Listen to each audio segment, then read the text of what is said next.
बिस्मिल्लाहिर्रहमानिर्रहीम। आज हम STA 301 की फ़ाइनल टर्म प्रिपरेशन का पार्ट 2 कर रहे हैं। पार्ट 1 में हमने लेक्चर नंबर 30 तक के टॉपिक्स को डिस्कस किया था, उनमें से मोस्ट रिपीटेड क्वेश्चंस देखे थे।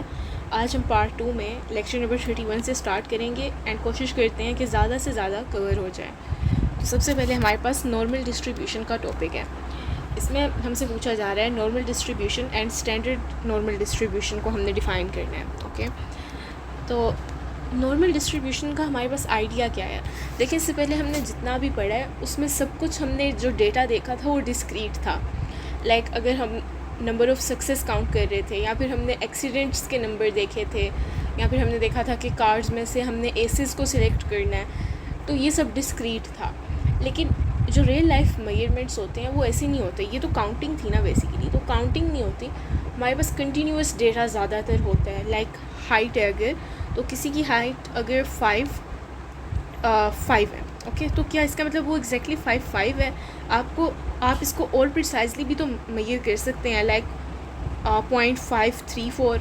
अब अगर 0.534 है तो क्या ये एग्जैक्टली इतनी है? नहीं, इससे ज़्यादा आगे भी कोई नंबर हो सकता है अगर आप प्रिसीजन बढ़ाते जाएं तो दो पॉइंट्स के दरमियान, लाइक 5 इंचेस और 6 इंचेस के दरमियान में एक हमारे पास इनफिनिट अमाउंट ऑफ मेजरमेंट्स होती हैं। तो ये हमारे पास कंटिन्यूस डेटा होता है। तो ये जो कंटिन्यूस डेटा होता है ये कौन सी डिस्ट्रीब्यूशन की शेप इख्तियार करता है? वो बेसिकली हमारे पास नॉर्मल डिस्ट्रीब्यूशन होती है ज़्यादातर केसेस में। तो इसकी डेफिनेशन दी गई है कि कंटिन्यूस रैंडम वेरिएबल x हमारे पास नॉर्मली डिस्ट्रीब्यूटेड तब होगा जब उसका मीन हमारे पास म्यू होगा, ठीक है, और स्टैंडर्ड डिविएशन ये होगी। तो इस डेटा के साथ कि रैंडम वेरिएबल x है और मीन उसका ये है, स्टैंडर्ड डिविएशन ये है, तो वो नॉर्मली डिस्ट्रीब्यूटेड कैसे होगा वो कंटिन्यूस रैंडम वेरिएबल? तो उसके लिए ये फार्मूला है, ठीक है। जब वो इस फार्मूला की शेप में होगा, ये कौन सा फार्मूला है? बेसिकली ये डेंसिटी का फार्मूला है, प्रोबेबिलिटी डेंसिटी, जो कि आपको बताया था कि कंटिन्यूस के लिए, कंटिन्यूस डेटा के लिए प्रोबेबिलिटी डेंसिटी का फंक्शन होता है। तो अगर ये फंक्शन इस शेप में होगा तब हमारे पास ये नॉर्मल डिस्ट्रीब्यूशन है। अब इस फंक्शन को ज़रा देखते हैं। तो ये प्रोबेबिलिटी डेंसिटी का फंक्शन हमारे पास basically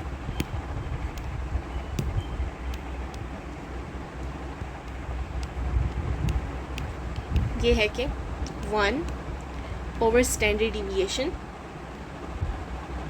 under root 2 pi into e raise to power negative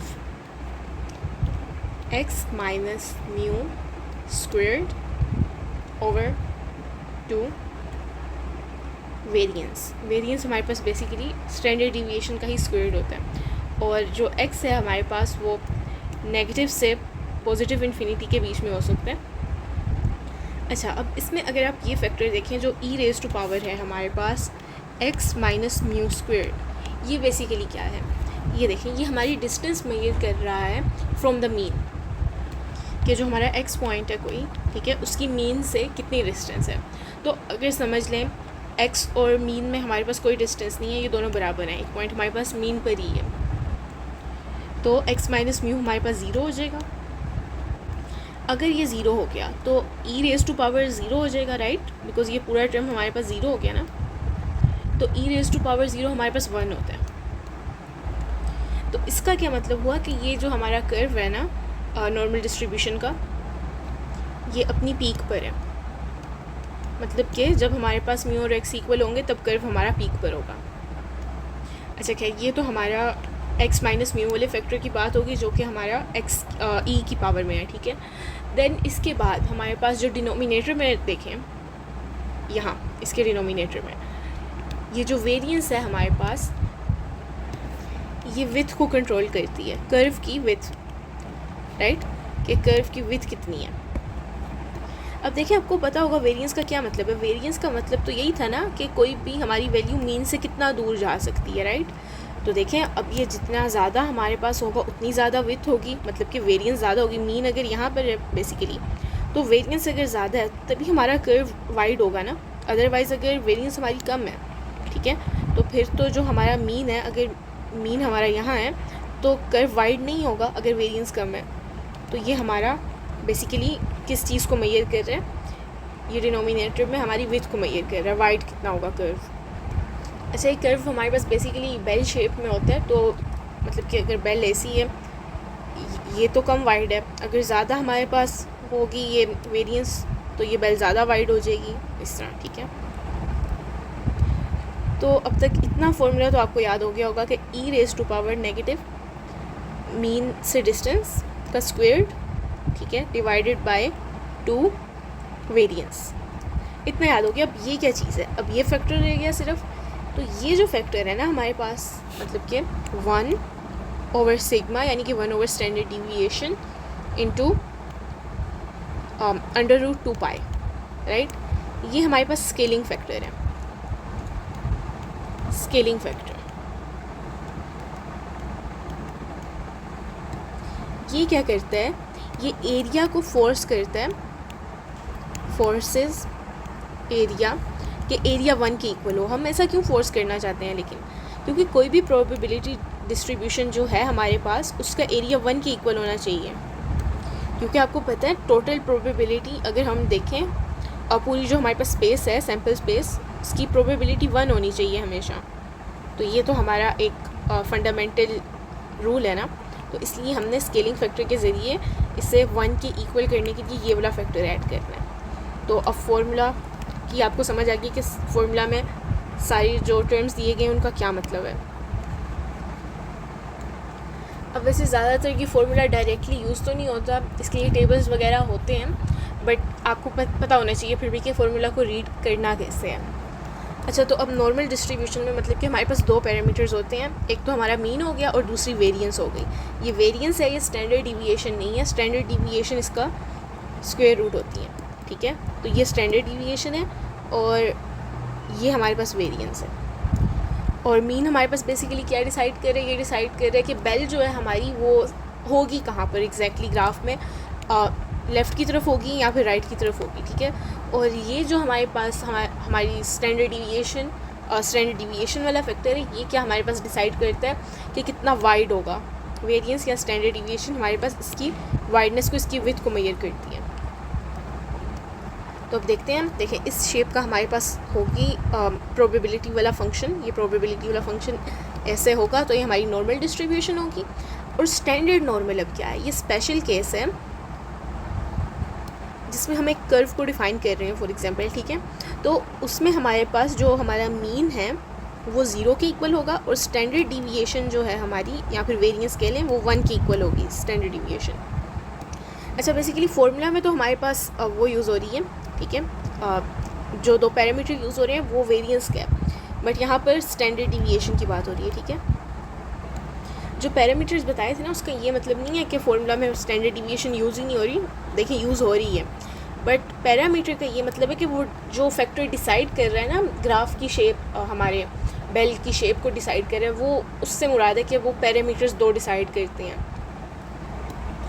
but अब स्टैंडर्ड नॉर्मल में क्या होता है हमारे पास कि मीन और स्टैंडर्ड डिविएशन, मीन 0 होना चाहिए और स्टैंडर्ड डिविएशन 1 होनी चाहिए। अब ऐसा लेकिन क्यों होना चाहिए, ऐसा इसलिए होना चाहिए कि देखें हमारे पास ये एक कंटिन्यूस डिस्ट्रीब्यूशन है, ठीक है। कंटिन्यूस में क्या होता है कि हमारे पास इन्फिनिट नंबर ऑफ़ पॉइंट्स हैं,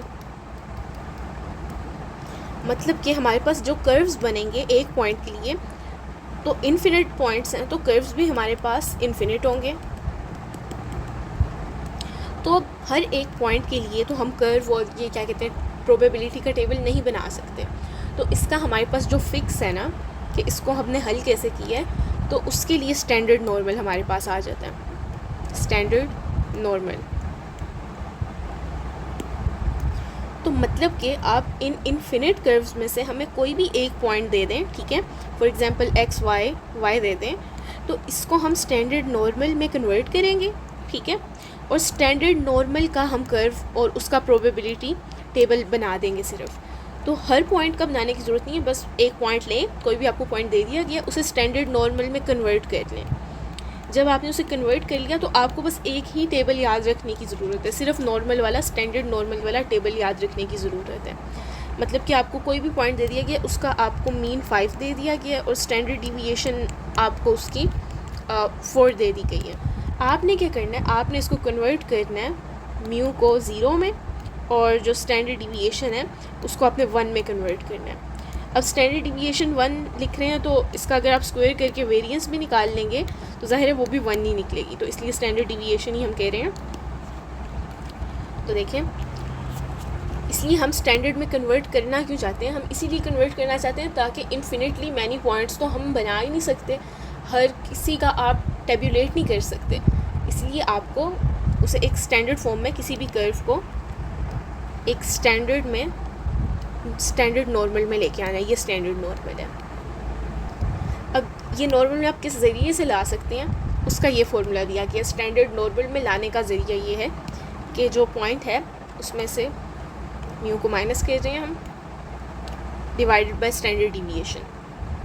इसका क्या मतलब हुआ कि ये जो x है ये मीन से, जो हमारा मीन है, देखें ये x और मीन की दूरी हो गई कि x मीन से और नीचे हम स्टैंडर्ड डिविएशन से डिवाइड कर रहे हैं। तो इस फॉर्मूले का मतलब हुआ कि x मीन से कितना स्टैंडर्ड डिविएशंस दूर है, ठीक है, how many standard deviation is x from the mean, ठीक है। तो अब ये हमें समझ आ गया। अब हम इसे देखते हैं कि स्टैंडर्ड नॉर्मल हमारे पास स्पेशल केस है जहाँ पर हमारा म्यू 0 होगा और हमारी स्टैंडर्ड डिविएशन 1 होगी।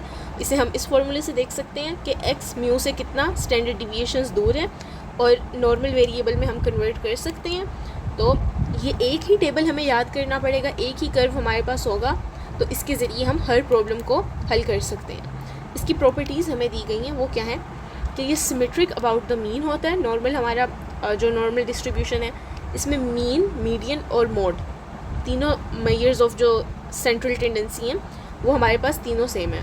टोटल एरिया 1 होगा विद 0.5 ऑन ईच साइड। अच्छा, आप देखें ये हमारे पास बेसिकली जो नॉर्मल कर्व है वो एक सिमेट्रिक शेप है, तो इसको आप हाफ में डिवाइड कर देंगे तो टोटल एरिया अगर 1 है तो 1 को आप 2 पे डिवाइड कर देंगे तो 0.5 इधर आना चाहिए और 0.5 इधर, ठीक है।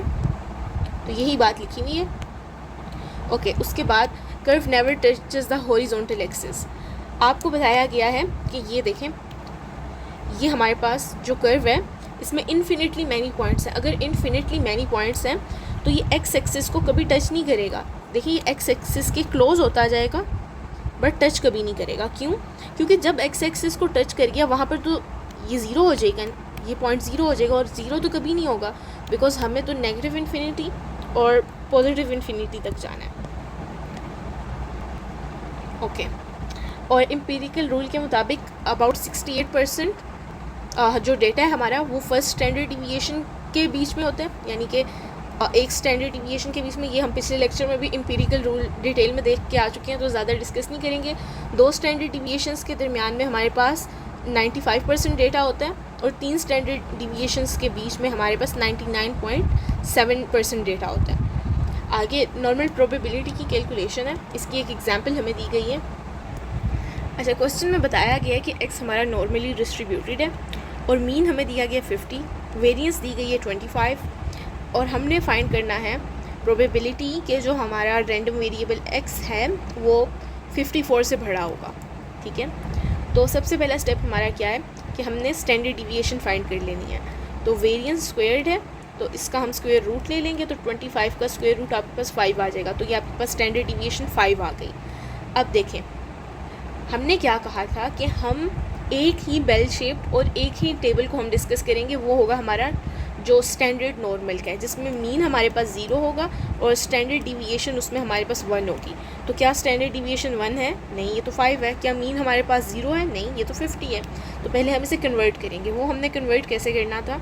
वो हमने इस फॉर्मूला से कन्वर्ट करना था कि z is equal to x minus mu over sigma, okay, over standard deviation.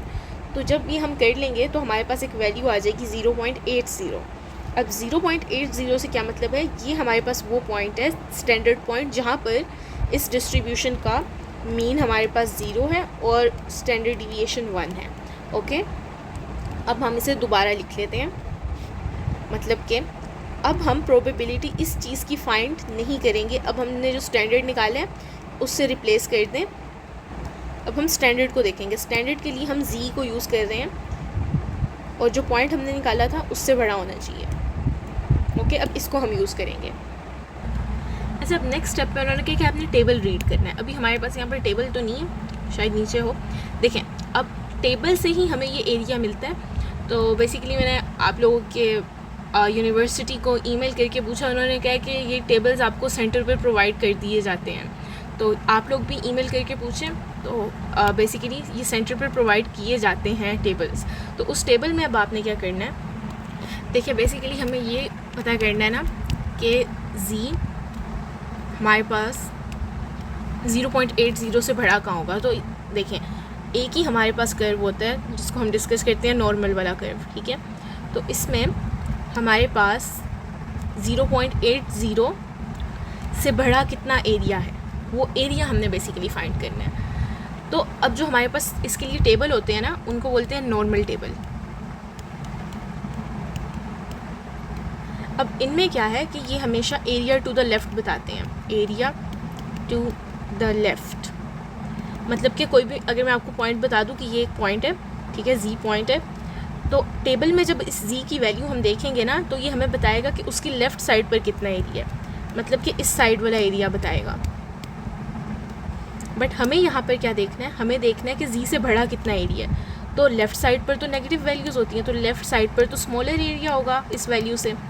तो हमारे पास राइट साइड पर लार्जर एरिया होगा, ग्रेटर एरिया होगा इस साइड पर। हमें इस साइड वाला एरिया फाइंड करना है, बट टेबल में दिया होता है इस साइड का। तो आप क्या करेंगे, आप इस साइड वाला एरिया ही टेबल से फाइंड करेंगे। मतलब कि आप देखेंगे कि जी हमारे पास छोटा कब है 0.80 से। जब ये वैल्यू आपके पास आ जाएगी ना, छोटी वाली वैल्यू आ जाएगी, तो आपको ये तो पता है कि टोटल एरिया हमारे पास 1 है। जब टोटल एरिया 1 है तो आपके पास ये छोटी वाली वैल्यू आ गई है, आपको ये वाला एरिया फाइंड करना है। तो आप 1 में से ये छोटे वाले एरिया को सब्ट्रैक्ट कर देंगे, ठीक हो गया। अच्छा, तो देखें ऐसा टेबल आपको दिया गया होगा। अब नेगेटिव में तो हमारी वैल्यू नहीं थी, तो नेगेटिव जी स्कोर को तो हम नहीं देखेंगे, ये पॉजिटिव में वैल्यूज़ दी गई हैं, ठीक है। और हम फाइंड क्या कर रहे थे, हमने फाइंड करना था एरिया 0.80 था हमारे पास। तो क्योंकि जी ये जो टेबल है हमारे पास, ये हमें सिर्फ देता है लेफ़्ट पर वैल्यूज़, राइट। मतलब कि अच्छा, जी स्कोर का टर्म मैंने शायद आपको नहीं बताया। जी स्कोर बेसिकली यही है, ये हमारी डिस्ट्रीब्यूशन को हमें इसमें कन्वर्ट करके देता है कि mu is equal to 0 standardize करके जो देता है। तो ये जो स्टैंडर्ड वाली वैल्यू आती है, ये हमारी जी स्कोर होती है, ठीक है। तो ये स्टैंडर्ड वाली वैल्यू जी स्कोर है, तो इसलिए इसको ये भी कहते हैं कि ये हमारे पास जी स्कोर वाला टेबल है। देखें, नेगेटिव और पॉजिटिव जी स्कोर देता है स्टैंडर्ड नॉर्मल डिस्ट्रीब्यूशन के लिए। अच्छा, तो अब हमने ये लेफ़्ट वाली वैल्यूज़ ये कैसे फाइंड करनी है। तो बेसिकली ये देखें, आपने देखना है 0.8। यहाँ पर देखिए हमारे पास पॉइंट के बाद एक वैल्यू दी गई है, तो आपने इसमें से पॉजिटिव में से 0.8 ढूंढना है। ये आपने 0.8 ढूंढ लिया। अब इसके आगे क्या वैल्यू है आपने देखना है। इसके आगे 0 है, 1 है, 8 के आगे, यानी कि डेसिमल की एक वैल्यू के बाद कौन सी वैल्यू है, दूसरी वैल्यू, तो ये 0 है। तो आपने ऊपर जाना है और देखना है 0.0 का है, तो ये हमारे पास है। तो इन दोनों का हमने इंटरसेक्शन देख लेना है। तो ये हमारे पास आ रहा है 0.78814, ओके, 0.78814। ये हमारे पास वैल्यूज़ कौन सी आई हैं भला। देखें, ये हमारे पास कर्व था, हमारा नॉर्मल कर्व, ओके। मेरा कर्व इतना नॉर्मल नहीं लग रहा, बट ओके, आप समझ जाएं कि ये एक कर्व है। और यहाँ पर हमारे पास जो पॉइंट है ना 0.8, ठीक है। फॉर एग्जांपल यहाँ पर है 0.80। इसके लेफ़्ट साइड पर ये एरिया कौन सा है, ये एरिया टू द लेफ़्ट है, एरिया टू द लेफ़्ट। इसके लेफ़्ट साइड पर हमारे पास 0.78 यानी कि 78%, इसको 100 से मल्टीप्लाई करेंगे तो 78% आ जाएगा ना, 78.8%। तो इसके हमारे पास राइट साइड पर लेफ़्ट साइड पर 78% एरिया है, ठीक है। लेकिन हमें तो वो एरिया चाहिए ना जहाँ पर z बड़ा है 0.80 से। तो लेफ़्ट वाले एरिया पर z हमारा क्या है, इस एरिया में देखें, इस एरिया में z हमारा छोटा है 0.80 से। तो इसका मतलब ये वाला जितना हमारा एरिया है, इस एरिया में, इतने एरिया में हमारे पास z बड़ा होगा 0.80 से, राइट। तो ये वाला जो एरिया है ये हमारे पास वो एरिया जो कि हमने फाइंड करना था, बट अभी तो ये हमने 78% एरिया फाइंड किया है, ठीक है। तो ये वाला एरिया कैसे फाइंड करेंगे? टोटल हमारे पास शेप का एरिया कितना था? 1, ओके। तो 1 में से, इस 1 में से अगर हम सब्ट्रैक्ट कर दें इस पॉइंट 0.78814 को, तो हमारे पास कितना एरिया आ जाता है? तो हमारे पास आ जाता है 0.2119, राइट। अब 0.2119 इसका क्या मतलब है? इसका मतलब है कि ये राइट साइड पर जो कि एरिया हम फाइंड करना चाह रहे थे, जो कि हमारे पास जहाँ पर ये हमारी वैल्यू इससे बड़ी है, मतलब कि 0.80 से ज़्यादा जहाँ पर हमारा एरिया आ रहा है, मतलब कि इसके बाद अब 0.80 के बाद 0.80 से बड़ी चीज़ आएगी ना, 0.81 आ जाए या फिर कुछ भी आ जाए, कोई भी पॉइंट बढ़ा आ जाए, तो इस वाले एरिया में हमारे पास इससे बड़ी वैल्यूज़ हैं, यही हम फाइंड कर रहे थे। तो वो इतने एरिया में, अब ये एरिया कितना बन रहा है, इसको 100 से मल्टीप्लाई करें तो ये हमारे पास 21% एरिया बन रहा है, 21.1%। तो अब अगर हम अपने ओरिजिनल क्वेश्चन में जाके देखें तो लेट्स सी, क्वेश्चन हमारा यही था ना कि हमारा रैंडम वेरिएबल x 54 से ज़्यादा कब होगा। तो इसका मतलब जो हमने अब ये एरिया निकाल लिया ना 21.1%, जो कि हमने राउंड ऑफ करें तो 21.2% बनता है, ठीक है। तो ये बेसिकली हमारा एरिया वो एरिया है जहाँ पर हमारा रैंडम वेरिएबल x 54 से ज़्यादा की वैल्यू इख्तियार करेगा, इससे ज़्यादा होगा।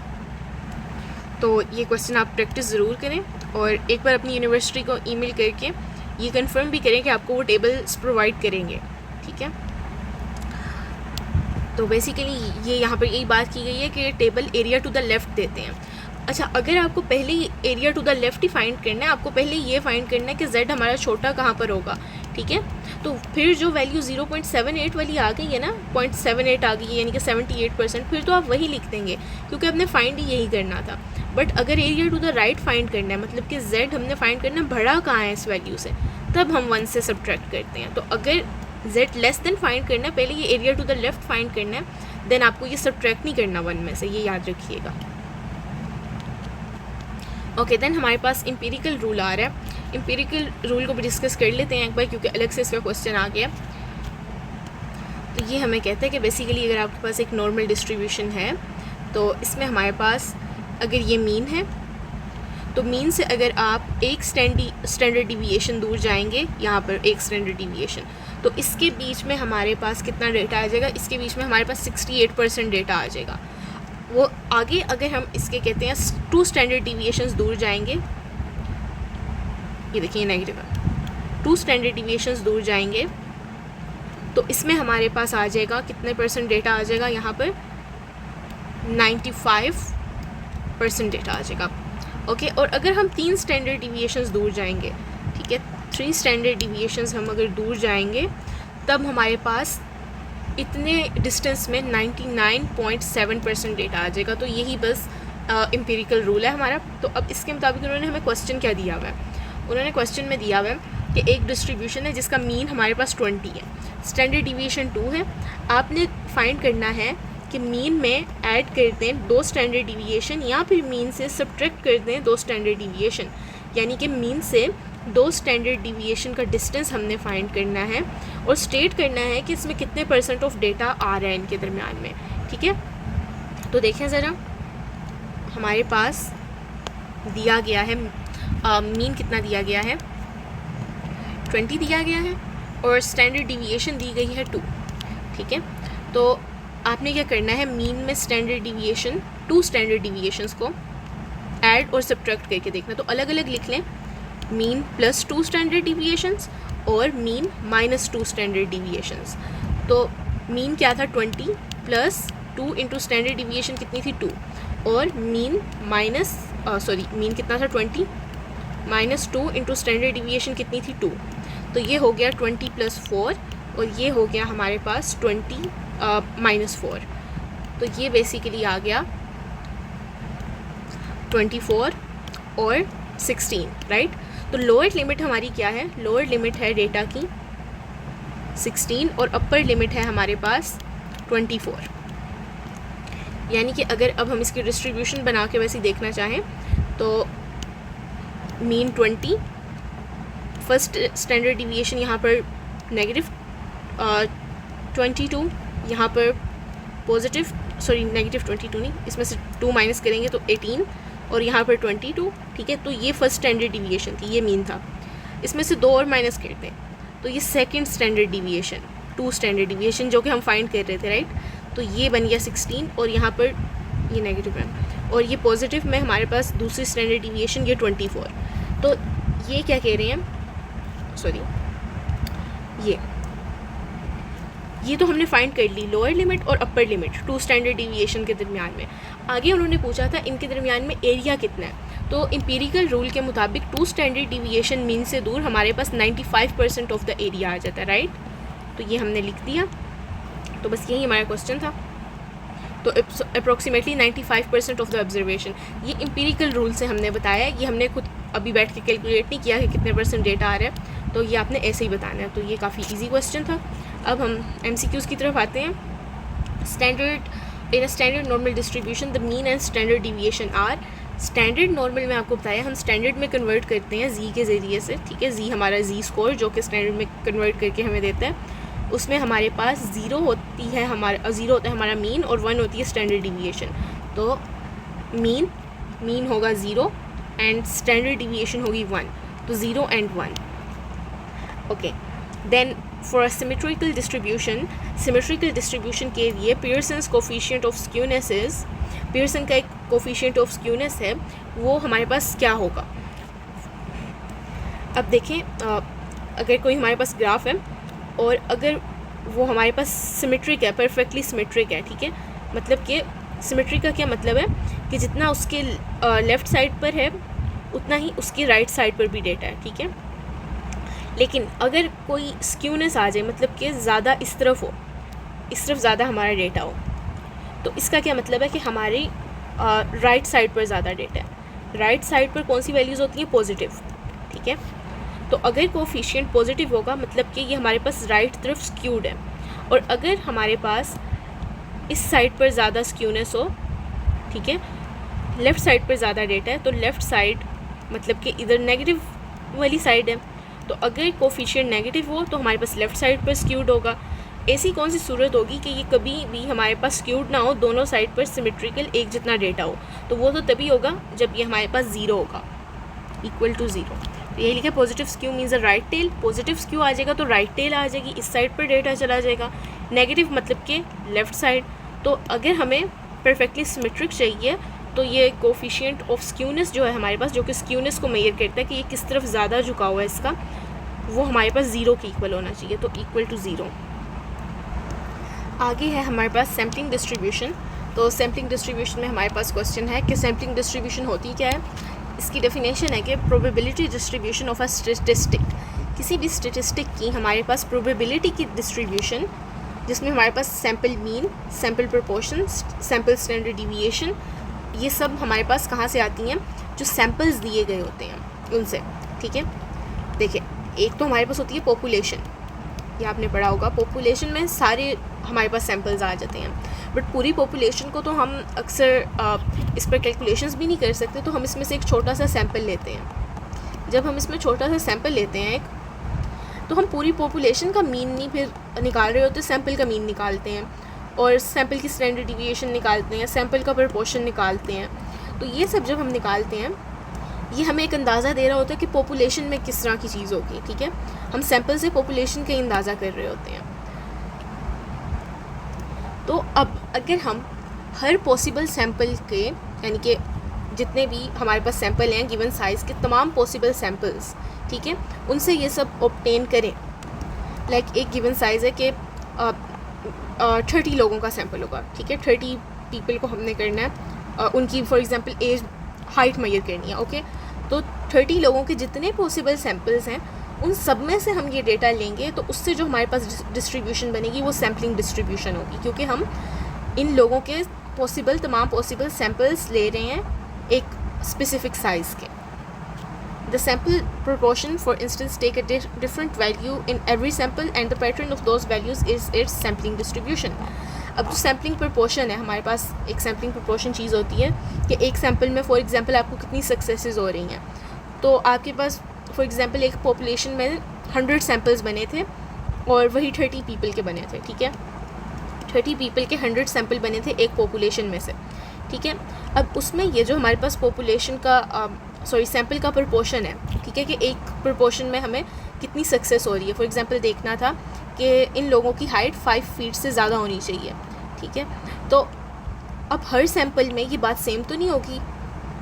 अगर हमें फर्स्ट सैम्पल में ये प्रपोर्शन मिल रहा है कि 90% लोगों की हाइट 5 फीट से ज़्यादा है, तो हो सकता है जो दूसरा सैम्पल हो उसमें हमें मिले कि 80% लोगों की हाइट 5 फीट से ज़्यादा है, ठीक है। इसी तरह ये पूरे जो 100 सैम्पल्स हैं इनमें ये अलग अलग प्रपोर्शन होगा। तो उन अलग अलग प्रपोर्शन में जौन सा पैटर्न है उन वैल्यूज़ का, उन सबको इकट्ठा करके लिखते हैं कि ये इस वाले सैम्पल में इतना था, इस वाले सैम्पल में इतना था, तो वो इस चीज़ की सैम्पलिंग डिस्ट्रीब्यूशन बन जाएगी। देन हमारे पास एक इम्पोर्टेंट क्वेश्चन है कि सेंट्रल लिमिट थ्योरम क्या होता है। तो अगर वेरिएबल x जो है उसका मीन हमारे पास म्यू है, एक वेरिएबल रैंडम वेरिएबल x उसका मीन म्यू है और फाइनाइट उसकी वेरिएंस है सिग्मा स्क्वायर्ड। तो जैसे जैसे n बढ़ेगा, मतलब कि जो सैम्पलिंग डिस्ट्रीब्यूशन सैम्पल का जो साइज़ है, n हमारे पास सैम्पल साइज़ है, ठीक है। सैम्पल साइज़ जैसे जैसे बढ़ता जाएगा तो क्या होगा, जो हमारी सैम्पलिंग डिस्ट्रीब्यूशन बन रही है x की, यानी कि सैम्पल के मीन की, सैम्पल का हम मीन निकाल रहे हैं, ठीक है। सैम्पल का मीन ये ये होता है हमारे पास पॉपुलेशन का मीन, जिसे हम म्यू कहते हैं, ठीक है। ये पूरी पॉपुलेशन का मीन बता रहा होता है। अब हमने इसके 30 सैम्पल बना लिए या 300 सैम्पल्स बना लिए, तो एक एक सैम्पल का जो मीन निकाल रहे हैं ना उसको ये x बार से रिप्रेजेंट करते हैं। ये सैम्पल मीन है, ठीक है, सैम्पल मीन। तो अब वो क्या कहते हैं, अब कहते हैं जब जैसे जैसे हमारा सैम्पल साइज़ बड़ा होता जाएगा, अगर सैम्पल हमारे पास टोटल पॉपुलेशन 1000 लोगों की थी और हमने बीच में से 900 लोगों का सैम्पल ले लिए, तो सैम्पल साइज़ तो बड़ा हो गया ना। तो ये जो हमारा उस सैम्पल का मीन होगा ना वो अप्रोक्सीमेटली पॉपुलेशन के मीन के इक्वल हो जाएगा, क्योंकि हमारा सैम्पल साइज़ जो इतना बड़ा हो गया है, राइट। तो यही बात उन्होंने लिखी है कि सैम्पलिंग डिस्ट्रीब्यूशन में जो हमारा मीन है, सैम्पलिंग डिस्ट्रीब्यूशन वो नॉर्मल डिस्ट्रीब्यूशन को अप्रोच करेगा विद म्यू, ठीक है, with mean mu. And variance, और जो वेरिएंस होगी सिग्मा स्क्वायर्ड ओवर n, इस रिलेशनशिप के साथ वो अप्रोच करेगा। तो इसका सिंपल मतलब यही लिखा हुआ है कि what ever the shape of the original population, कि जो भी ओरिजिनल पॉपुलेशन की शेप होगी उसको अप्रोच करेगा, ठीक है। तो अब इसमें ये भी एक बात देखने वाली है कि जो सैम्पल मीन है वो तो हमारे पास डायरेक्ट इसको अप्रोच कर रहे हैं पॉपुलेशन के मीन को, लेकिन जो वेरिएंस है हमारी, जो सैम्पल की वेरिएंस, फॉर एग्जांपल ये सैम्पल की वेरिएंस थी, तो ये डायरेक्ट इस वेरिएंस को क्यों नहीं रीच कर रही, ये वेरिएंस डिवाइडेड बाय n को क्यों रीच कर रही है। तो ये इसलिए कर रही है कि चले मीन तो आपने सेम लगा लिया, बट अगर उस थोड़ा सा भी छोटा सैम्पल है और उसमें अगर आप वेरिएंस सेम लगा देंगे तो वो एक बड़े सैम्पल की वेरिएंस थी, ठीक है, वो आप छोटे सैम्पल में लगा देंगे तो वो आपके पास सही से कैलकुलेशन नहीं देगी, वो सही से मेजरमेंट नहीं कर पाएगी। इसलिए जो उस सैम्पल का साइज़ है उस सैम्पल के साइज़ से हम वेरिएंस को डिवाइड करते हैं, देन इनका ये रिलेशनशिप बनता है।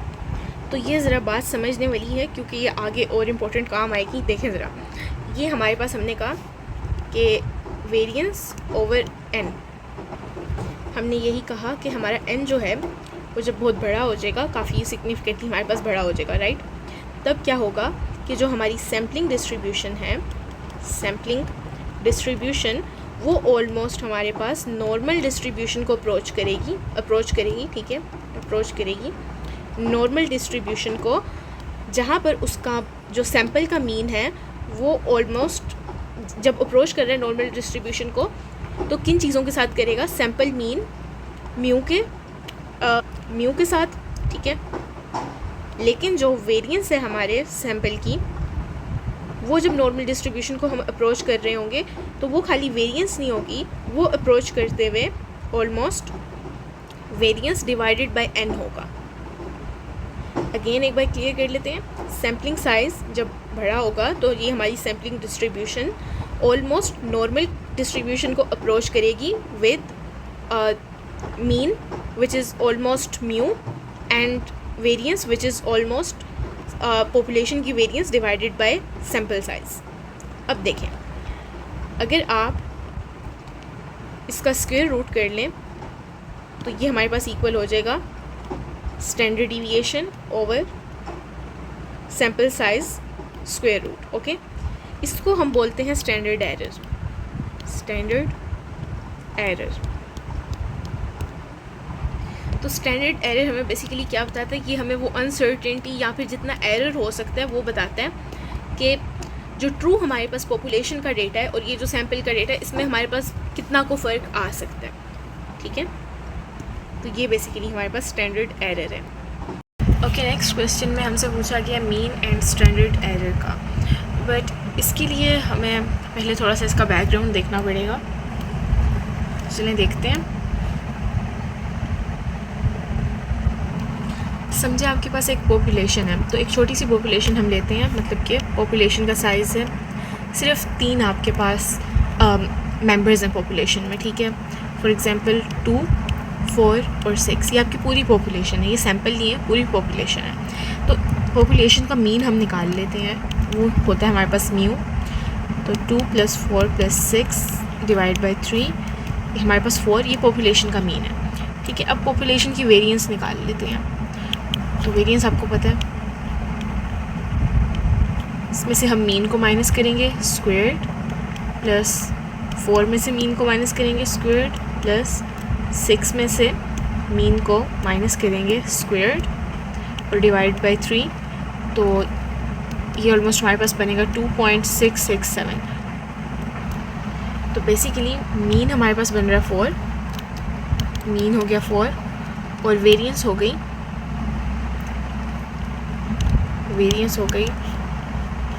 2.667। अब अगर आप ये करें कि ये जो पूरी पॉपुलेशन है इसमें से आप 2-2 के सैम्पल्स निकालें। ठीक है, सैम्पल का साइज़ यानी कि स्मॉल n आपके पास 2 हो और आप उसके लिए उनके मीन्स को फाइंड करें। ठीक है, मतलब कि लाइक 2 और 4 और 4 और 6 के लिए या 2 और 6 के लिए, तो हमने ये देखना है इसमें क्या तब्दीली आती है। अब इसमें हमारे पास 2 केसेस आ जाते हैं। जो फर्स्ट केस है वो हमें कहते हैं कि हम रिप्लेस कर देते हैं। ठीक है, लाइक अगर हमारे पास सैम्पल है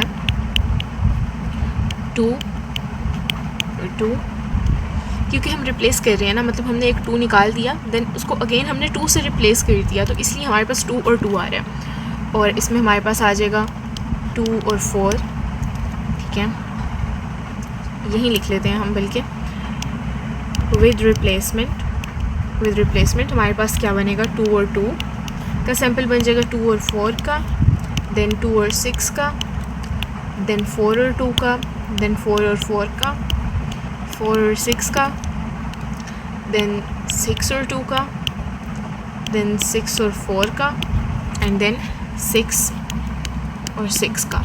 ये सारे सैम्पल बन जाएंगे। ठीक है, अब आप इनके जब रिस्पेक्टिव मीन्स देखेंगे तो वो ऐसे आएंगे कि इसका 2 आएगा, इसका 3, 4,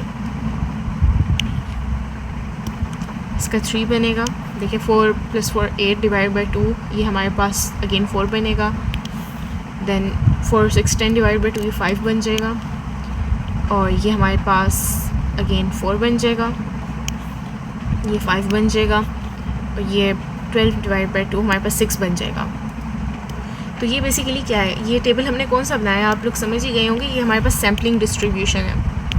क्यों? क्योंकि इसमें हमने हर सैम्पल का मीन कैलकुलेट करके देखा है। ठीक है, तो एक सैम्पलिंग डिस्ट्रीब्यूशन है मीन्स के लिए जो कि हमने निकाली, तो इसमें 9 पॉसिबल हमारे पास मीन की वैल्यूज़ आई हैं। तो हर एक की प्रोबेबिलिटी हमारे पास 1/9 हुई, बिकॉज टोटल 9 वैल्यूज़ हैं, तो इसमें से किसी भी एक के आने की प्रोबेबिलिटी 1/9 है। तो ये तो बिल्कुल हमारे रैंडम वेरिएबल की तरह है, रैंडम वेरिएबल की तरह है ये। तो अब अगर ये एक रैंडम वेरिएबल है तो हम इसे एक रैंडम वेरिएबल की तरह ट्रीट भी कर सकते हैं। तो इसका मतलब हम इसका भी मीन निकाल सकते हैं, जो सैम्पलिंग डिस्ट्रीब्यूशन आ गई है। तो अगर हम इस सैम्पलिंग डिस्ट्रीब्यूशन का मीन निकालें, मतलब कि ये जो सारी मीन्स की वैल्यू हैं इनको जब हम ऐड करें, तो अगर आप इनको ऐड करके देखेंगे तो आपके पास आएगा 36 और टोटल वैल्यूज़ कितनी थी 9। तो 36/9 इज़ इक्वल टू 4।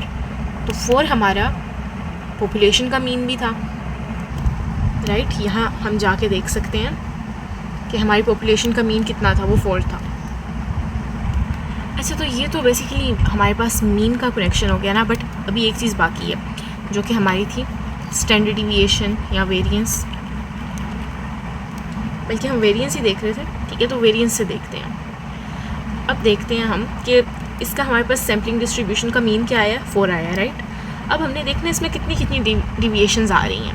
तो देखें यहाँ पर आ रही है 2 की डिविएशन, 4 से कितना दूर है, यहाँ पर 1। बेसिकली ये 2 कम है ना, तो ये -2, यहाँ 1 कम है तो -1, यहाँ पर 0 की डिविएशन है, और यहाँ पर हमारे पास अगेन -1 है, ओके, देन 0, देन यहाँ पर +1 है क्योंकि एक ज़्यादा है, राइट। यहाँ पर 0 है, यहाँ पर +1 है, और यहाँ पर +2 है क्योंकि 2 ज़्यादा हैं। तो ये अब हमारे पास सारी क्या आ गई हैं, ये सारी डिविएशंस आ गई हैं। तो ज़रा इनको लिख लेते हैं। देखिए -2, -1, then 0, then -1, then 0 and then 1, okay, again 0, 1 और 2, राइट। ये हमारे पास वैल्यूज़ आ गई हैं। तो अब अगर हम इसका सम करके इन सब का सम करें तो हमारे पास बनता है ये 12, राइट। और 12 को हम अगर डिवाइड कर रहे हैं, ये टोटल कितनी थी 9, राइट।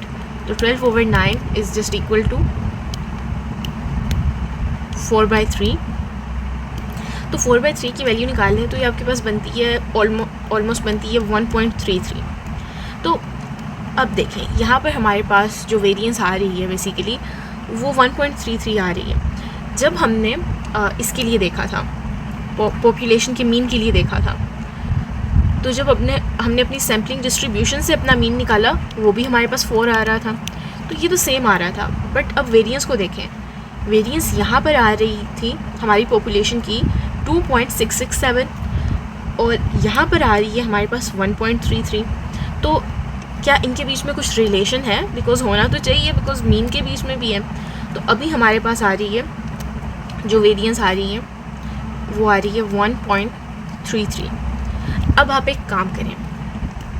अच्छा, बेसिकली काम हमने ये करना है कि जो हमारी पॉपुलेशन की स्टैंडर्ड डिविएशन थी 2.667, उसको हम डिवाइड करेंगे हमारा जो सैम्पल साइज़ था 2 उससे।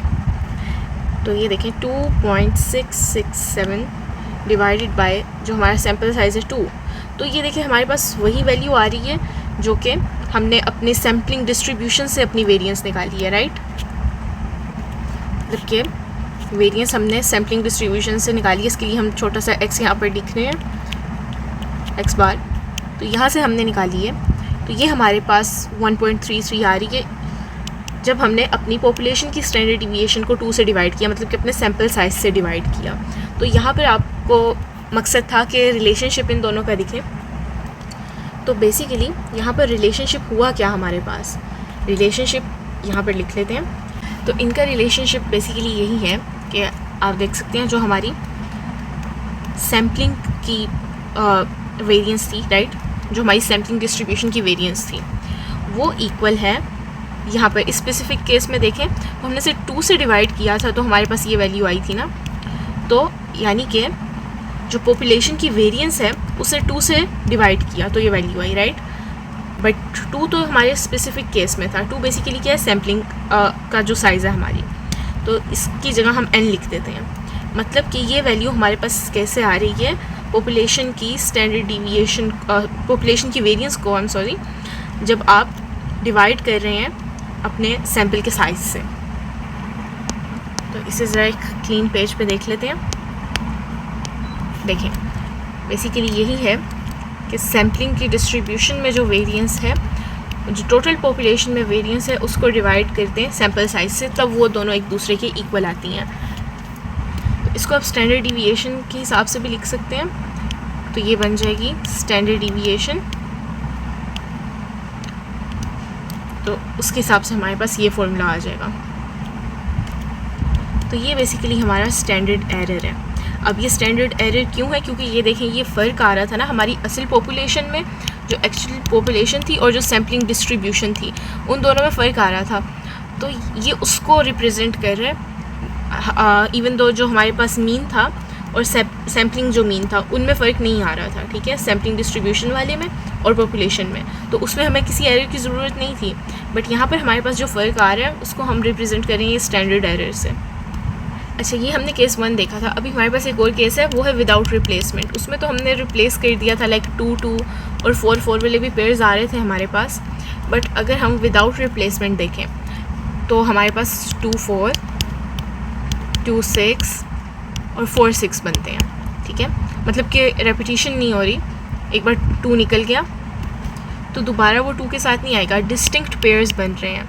देखें, 4 2 का पेयर नहीं दोबारा बन रहा, सिर्फ एक तरह के पेयर्स बन रहे हैं, क्योंकि एक बार ये पेयर हो गया तो बस ये हो गया, ठीक है।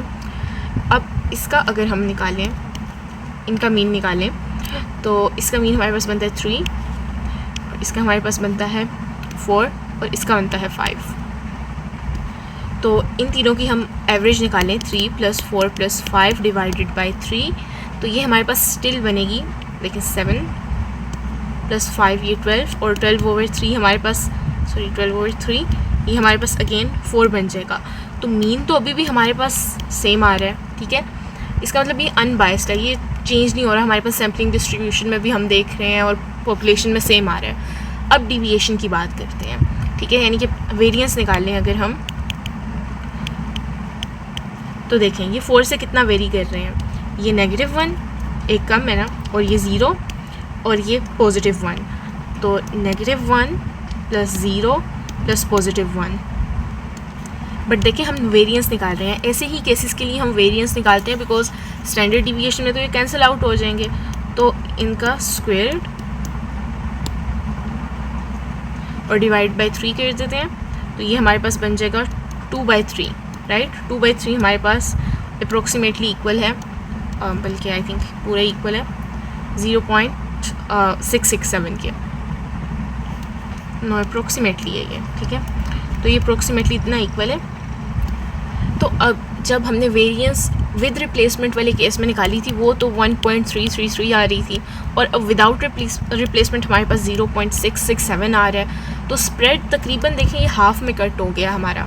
तो ऐसा क्यों हुआ है कि जो हमारी एक्सट्रीम वैल्यूज़ थी 2 2 वाली और 6 6 वाली फॉर एग्जांपल, इनमें हमारे पास ज़्यादा वेरिएंस आ रही थी ना, राइट। वेरिएंस की वैल्यूज़ 5 जिनके लिए थी या फिर ज़्यादा थी, वो ये एक्सट्रीम केसेस थे, तो ये एक्सट्रीम केसेस निकल गए हैं हमारे पास, तो इसलिए हमारी वेरिएंस कम हो गई है। अब लेकिन जैसे ये विद रिप्लेसमेंट वाले केस में हमने इसको अपनी पॉपुलेशन की स्टैंडर्ड डिविएशन या वेरिएंस के इक्वल करके देखा था, इस तरह इसको भी हमने देखना कि ये किस केस में इक्वल होता है, ठीक है। वो तब इक्वल हो रहा था हमारे पास ये वाला, जब हमारे पास बेसिकली हम पॉपुलेशन की वेरिएंस को डिवाइड कर रहे थे n के साथ, राइट। तो ये तो हमारे पास ये फैक्टर आया था विद रिप्लेसमेंट वाले केस में। बट अब इस केस में हमने देखना है हमारे पास कौन सा फैक्टर आता है विदाउट रिप्लेसमेंट वाले केस में। विदाउट रिप्लेसमेंट वाले केस में देख लेते हैं, बेसिकली जो हमने पहले पढ़ा था, ये हमारे पास स्टैंडर्ड एरर का था, राइट। अभी इसको हमने स्क्वायर रूट नहीं किया, बट ये स्टैंडर्ड एरर के लिए हमने निकाला था। अब देखिए ज़रा फ्रैक्शंस में देख लें तो आसान होगा। ये हमारे पास 2/3 आ रही है, राइट, विदाउट रिप्लेसमेंट वाले केस में, और विद रिप्लेसमेंट वाले केस में हमारे पास 4/3 आ रही थी, ठीक है। और जो हमारी पॉपुलेशन की थी उसको यहाँ लिख लेते हैं। पॉपुलेशन के लिए जो वेरिएंस आ रही थी वो हमारे पास आ रही थी 8/3 आ रही थी। तो ये जो हमारे पास स्टैंडर्ड एरर था ये तो इन दोनों के बीच का हो गया, राइट। अब हमने ये स्टैंडर्ड एरर वाले से इस पर जाना है, ठीक है, तो उसका रिलेशनशिप हम देख रहे हैं। तो यहाँ तक तो हम पहुँच गए, अब हमने यहाँ तक पहुँचना है, राइट। तो इसके लिए ये फैक्टर सेम ही रहेगा, ओके। तो इस फैक्टर के साथ बस हमने ऐड करना है एक और करेक्टिंग फैक्टर कह लें उसे, वो हमारे पास फैक्टर है n - n, यानी कि ये वाला पॉपुलेशन साइज़ माइनस सैम्पल का साइज़ और पॉपुलेशन का साइज़ -1। तो इधर ज़रा अगर हम अपनी फ्रैक्शंस को पुट करें तो ये देखेंगे जो स्टैंडर्ड एरर वाला था ये तो हमारे पास ये वैल्यू थी। अब इसको मल्टीप्लाई कर रहे हैं, टोटल पॉपुलेशन का साइज़ था 3 माइनस सैम्पलिंग डिस्ट्रीब्यूशन सैम्पल्स का था 2 और 3 माइनस 1। तो इसे हम करते हैं कैलकुलेट, तो ये बनता है 4/3 इंटू 1/2 और ये हमारे पास बनता है 2/3। तो ये विदाउट रिप्लेसमेंट वाले केस के लिए हमारे पास ये फॉर्मूला है। तो लेकिन क्योंकि हम स्टैंडर्ड वाले फॉर्म में देख रहे हैं तो बेसिकली ये देखें विदाउट रिप्लेसमेंट के लिए अभी हमने ये फॉर्मूला निकाला ना कि पहले जो था, एक सेकेंड,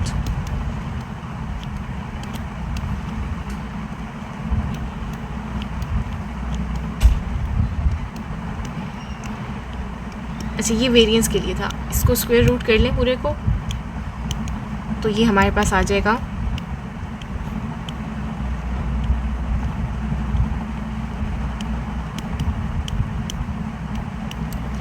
तो ये जो है बेसिकली ये स्टैंडर्ड एरर है किसके लिए, विदाउट रिप्लेसमेंट वाले केस के लिए, विदाउट रिप्लेसमेंट।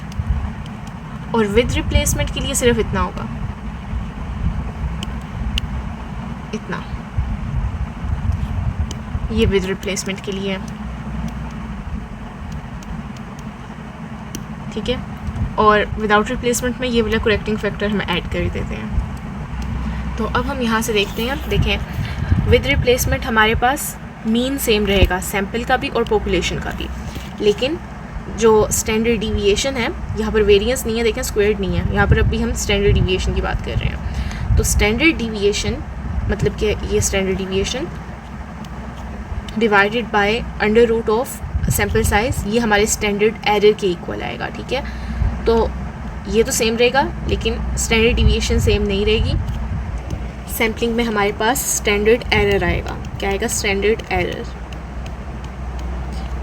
और ये विद रिप्लेसमेंट था और विदाउट रिप्लेसमेंट अगेन म्यू हमारे पास सेम रहेगा, बट जो हमारा स्टैंडर्ड एरर है, स्टैंडर्ड डिविएशन सेम नहीं आएगी, स्टैंडर्ड एरर आएगा हमारे पास।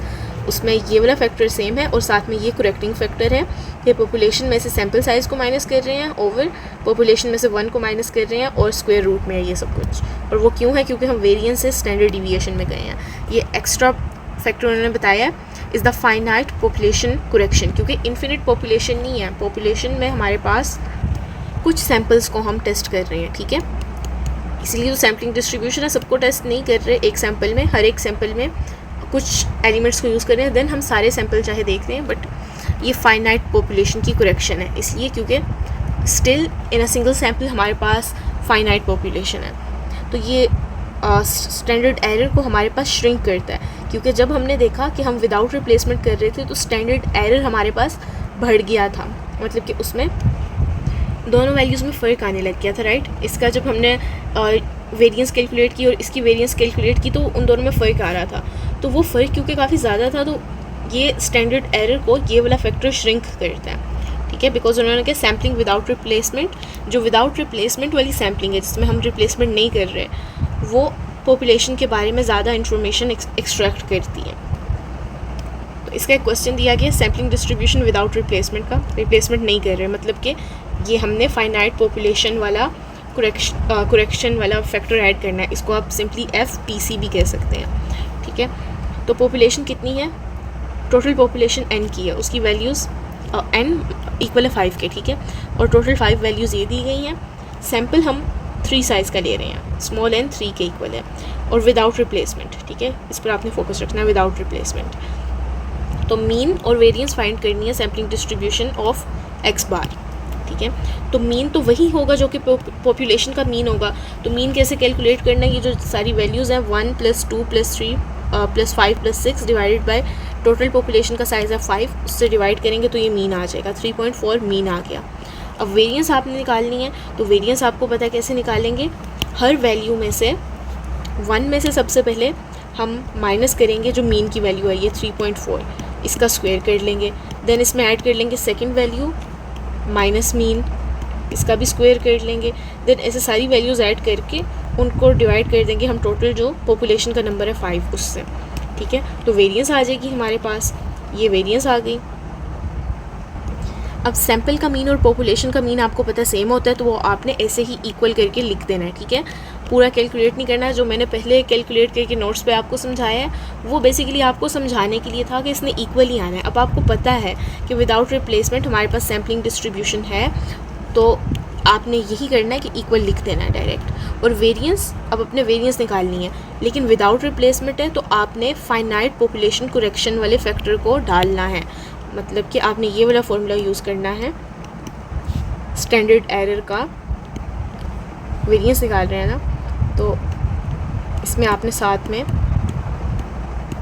ये फाइनाइट पॉपुलेशन करेक्शन वाला ऐड किया और वैल्यूज़ पुट की, तो बेसिकली आपके पास ये आंसर आ गया। देखिए ये वेरिएंस का, लेकिन उन्होंने आपको फाइंड करने का क्या कहा था, देखिए वेरिएंस ही फाइंड करने का कहा था, इन्होंने साथ में हमें स्टैंडर्ड डिविएशन भी दे दिया। तो अगर वेरिएंस का कहा है तो यहीं तक करें, स्टैंडर्ड डिविएशन आगे कहा है, तो ये जो वेरिएंस आई है इसको आपने अंडर रूट में कैलकुलेट कर लेना है, या फिर स्टैंडर्ड एरर भी बोला है ना, स्टैंडर्ड एरर, तो स्टैंडर्ड एरर की भी यही वाली फॉर्म है, ठीक है, कि आपने स्टैंडर्ड डिविएशन निकालनी है विदाउट स्क्वायर रूट, ठीक है। अच्छा, जो हमारा क्या कहते हैं मीन है, वो उन्होंने क्या इक्वल ही रहता है, राइट, इसलिए इसे अनबायस्ड एस्टिमेटर भी कहते हैं, इसमें कोई बायस नहीं शामिल। तो वैसे बायस का बेसिकली उर्दू में मतलब होता है किसी की एक तरफ हो जाना, राइट, तरफदारी करना या फिर जानिबदारी, इस तरह, ठीक है। तो ये किसी भी तरफ नहीं जा रहा, राइट, इसमें कोई एरर वगैरह नहीं आ रही, ये अनबायस्ड एस्टिमेटर है, ओके। तो स्प्रेड में सिर्फ चेंज आता है, स्प्रेड के मैयर हमारे पास वेरिएंस है, स्प्रेड यानी कि कितना फैला हुआ है, वेरिएंस या स्टैंडर्ड डिविएशन। तो सिर्फ उन्होंने कहा स्प्रेड चेंज होता है विद और विदाउट रिप्लेसमेंट में। और आपने याद रखना है इसमें जो सिंगल इंपॉर्टेंट थिंग आपको हमेशा याद रखनी है वो ये है कि विदाउट रिप्लेसमेंट में आपने ये फाइनाइट पॉपुलेशन करेक्शन वाला फैक्टर ऐड करना है, ठीक है, ये वाला, ओके। देन क्वेश्चन दिया गया sampling distribution of the proportion. अब ये जो प्रोपोर्शन है ना, ये यहाँ पर एक इम्पोर्टेंट कीवर्ड है। अब तक हम क्या देखते आ रहे हैं, जब हमारे पास मीन दिया होता है, स्टैंडर्ड डिविएशन वगैरह दी होती है, राइट, ये प्रोपोर्शन एक इम्पोर्टेंट टर्म है, इसको हमें देखना पड़ेगा पहले ये क्या होता है, राइट, देन हम इस क्वेश्चन की तरफ आ सकते हैं। तो जो हमारे पास प्रोपोर्शन है, प्रोपोर्शन ये बेसिकली हमारे पास समझ लें एक फ्रैक्शन है, फ्रैक्शन ऑफ अ ग्रुप, एक ग्रुप की फ्रैक्शन है that has some property, मतलब कि कोई एक प्रॉपर्टी हो और वो ग्रुप के किसी फ्रैक्शन के पास हो, तो उस फ्रैक्शन को हम प्रोपोर्शन कह लेंगे, ठीक है।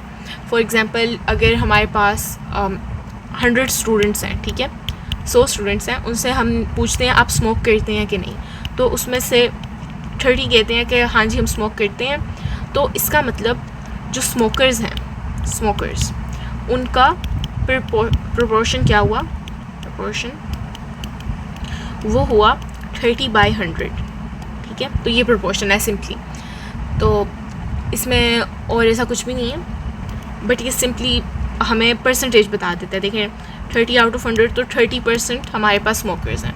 तो परसेंटेजेस को हम स्टेटिस्टिक में देखते हैं अक्सर, या फिर डेसिमल फॉर्मेट में भी देख सकते हैं 0.30। तो ये हमें बेसिकली ये एस्टिमेट देता है। अब इस प्रोपोर्शन में आपने याद क्या रखते हैं, इसमें आपने 2 सिंबल्स याद रखने हैं। एक हमारे पास है पी, ये सादा पी है, ठीक है, प्रोबेबिलिटी वाला पी नहीं, इसे स्मॉल पी के लिए। जो स्मॉल पी है ना, ये स्मॉल पी बेसिकली प्रोपोर्शन है, प्रोपोर्शन ऑफ पॉपुलेशन, पूरी पॉपुलेशन का ये प्रोपोर्शन है, ठीक है। और हमारे पास स्मॉल पी, ये भी स्मॉल ही है, ठीक है, स्मॉल पी लेकिन ऊपर हैट लगा दें, ये हैट का सिंबल है, ठीक है, पी हैट कहते हैं। ये हमारे पास प्रोपोर्शन है ऑफ सैम्पल। तो जिस तरह हमारे पास म्यू था, ये मीन था पॉपुलेशन का, और ये एक्स बार था, ये मीन था हमारे पास सैम्पल का। तो अब हम मीन नहीं देख रहे, अब हम प्रोपोर्शन देख रहे हैं। पी हमारे पास प्रोपोर्शन है पॉपुलेशन का, और पी हैट है सैम्पल का हमारे पास प्रोपोर्शन। तो अच्छा, अगर पी हमारे पास जो है, एक और बात देख लें कि ये पी अगर इस चीज़ को रिप्रेजेंट कर रहा है कि हमारी पॉपुलेशन में कोई प्रॉपर्टी है, लाइक वो स्मोकिंग करते हैं, तो वो वाला प्रपोर्शन हम कैसे निकालेंगे उन लोगों का जो कि स्मोकिंग नहीं करते। तो आपको पता है टोटल हमारे पास 1 प्रपोर्शन होगा, लाइक 100%, राइट। 100% को आप 1 से रिप्रेजेंट करते हैं ना, ठीक है। 100% है ना, देखिए 100 डिवाइड बाई 100 तो वो तो 1 होता है। तो टोटल तो हमारे पास 1 होता है।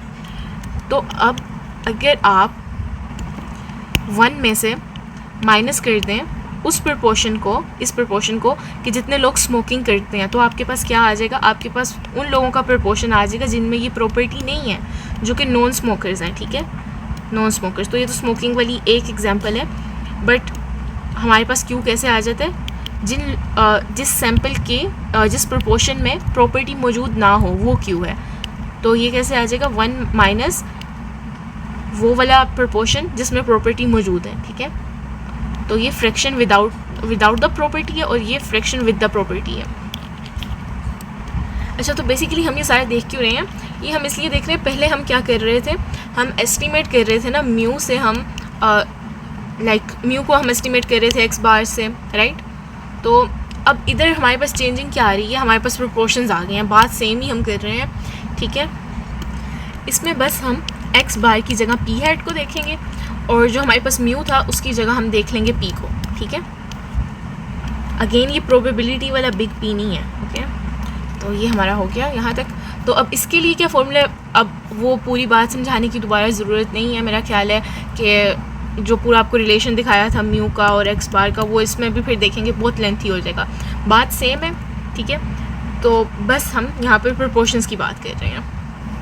तो इसके लिए हमारे पास क्या फॉर्मूला है कि अगर हम निकालते हैं सैम्पल के प्रोपोर्शंस का मीन, ठीक है, सैम्पल के प्रोपोर्शंस का मीन निकाल रहे हैं, तो वो हमारे पास आ जाएगा जो पॉपुलेशन का प्रोपोर्शन है उसके इक्वल। सैम्पल प्रोपोर्शन के सैम्पल प्रोपोर्शंस का mean is equal to population का प्रोपोर्शन, ठीक है। इसी तरह अगर हम स्टैंडर्ड डिविएशन की बात करें जो कि हमारे पास आ रही है सैम्पल में, ठीक है, ये सैम्पल प्रोपोर्शन में स्टैंडर्ड डिविएशन जो आ रही है, पी हैट मतलब हमारे पास सैम्पल प्रोपोर्शन, सैम्पल प्रोपोर्शन में आने वाली स्टैंडर्ड डिविएशन इक्वल है हमारे पास पी इंटू क्यू, यानी कि जो हमारे पास पॉपुलेशन में प्रोपोर्शन है प्रॉपर्टी रखने वाली मल्टीप्लाइड बाय प्रॉपर्टी ना रखने वाली प्रोपोर्शन डिवाइडेड बाय सैम्पल का साइज़, ठीक है। ये हमारे पास विद रिप्लेसमेंट के हैं, ये विद रिप्लेसमेंट है, ओके। तो ये हो गया विद रिप्लेसमेंट। और अब हम देखते हैं विदाउट रिप्लेसमेंट। तो स्टैंडर्ड डिविएशन जो हमारे पास आ रही है सैम्पल प्रोपोर्शंस में वो इक्वल है, पहले तो यही वाला फैक्टर आ जाएगा, देखिए सेम बातें हो रही हैं, बस नोटेशन का डिफरेंस है, ठीक है। पॉपुलेशन में जो प्रोपोर्शन है प्रॉपर्टी रखने वाला मल्टीप्लाइड बाय पॉपुलेशन में जो प्रोपोर्शन है प्रॉपर्टी ना रखने वाला डिवाइडेड बाय एन, ये तो यही फैक्टर आ गया, ठीक है। साथ में हमने ऐड कर देना है अपना वही सेम फैक्टर जो कि फाइनाइट पॉपुलेशन करेक्शन वाला था, वो ऐड करते मल्टीप्लाई कर देना, सॉरी, ठीक है। N minus sample size divided by population size minus 1, ठीक है। तो ये सेम बात हो गई, राइट। बस इसमें हमारा, अच्छा ये विदाउट रिप्लेसमेंट है, विदाउट और ये विद रिप्लेसमेंट है, ठीक है। तो अब हम देखते हैं, उन्होंने पूछा हो अगर सैम्पलिंग डिस्ट्रीब्यूशन प्रोपोर्शन की क्या है, तो आप सिंपली बता देंगे कि जो हमारे पास पी हैट है basically proportion in the sample, उसका मीन इक्वल होगा पॉपुलेशन प्रोपोर्शन के। पॉपुलेशन प्रोपोर्शन जो है वो हमारे पास इक्वल होगी, इस साइड से देख ले, पॉपुलेशन प्रोपोर्शन इक्वल होगी सैम्पल प्रोपोर्शंस के मीन के, सैम्पल प्रोपोर्शंस के मीन के, ठीक है। मतलब कि जितने सैम्पल हमारे पास प्रोपोर्शन थे ना, सैम्पल प्रोपोर्शन 1 था, सैम्पल प्रोपोर्शन 2 था, इनका आपने मीन निकाल लिया, ठीक है, इनकी एवरेज निकाल दी, तो वो हमारे पास इक्वल आ जाएगी किसके, पॉपुलेशन की प्रोपोर्शन के, ठीक है। और ये विद रिप्लेसमेंट हमारे पास सैम्पल प्रोपोर्शन में कितनी वेरिएंस आएगी और कितनी स्टैंडर्ड डिविएशन आएगी, वो इक्वल है जितने में प्रॉपर्टी है, जितने प्रोपोर्शन में जितने में नहीं है, डिवाइड बाय एन ऊपर स्क्वायर रूट। और बेसिकली इसको वेरिएंस की फॉर्म में अगर देखना तो वो स्क्वायर हो जाएगा और इधर से स्क्वायर रूट हट जाएगा, ठीक है। बट अभी हम ये स्टैंडर्ड फॉर्म में देख रहे हैं। अच्छा, देन ये हमारा विदाउट रिप्लेसमेंट हमारे पास जो स्टैंडर्ड डिविएशन आ रही है सैम्पल के प्रोपोर्शन में, ठीक है, सैम्पल प्रोपोर्शन में वो इक्वल है वही फैक्टर जिसमें प्रॉपर्टी मौजूद है उतना प्रोपोर्शन मल्टीप्लाइड बाय जिसमें प्रॉपर्टी नहीं मौजूद उतना प्रोपोर्शन डिवाइड बाय n और साथ में फाइनाइट पॉपुलेशन करेक्शन का फैक्टर, ओके। और for large n the distribution of p hat यानी कि sample proportion is approximately normal, तो ये भी हमारे पास लार्ज n के लिए अप्रोक्सीमेटली नॉर्मल हो जाती है। And that is exactly what licence is the G test for proportions. तो जिस तरह हमने पहले जी टेस्ट देखा था, उन्होंने क्या इस वजह से हम इधर भी प्रोपोर्शंस में भी जी टेस्ट कर सकते हैं। और यहाँ MCQs दिए गए हैं। Standard error of sample mean decreases. Standard error sample mean का कब कम होता है? तो बेसिकली तब कम होता है जब सैम्पल साइज़ बढ़ता है, ठीक है। सैम्पल साइज़ बढ़ेगा तो वो पॉपुलेशन को ज़्यादा रिप्रेजेंट करेगा ना, लाइक 100 लोगों में से 90 लोगों का सैंपल लें या फिर 100 लोगों में से 10 लोगों का सैंपल लें, ज़्यादा एरर किस में होगा? स्टैंडर्ड एरर ज़्यादा इसमें होगा। और स्टैंडर्ड एरर कम कब होगा? जब पॉपुलेशन का सैंपल का साइज़ बढ़ा होगा, ठीक है। Then sampling distribution of x approaches normality as n increases.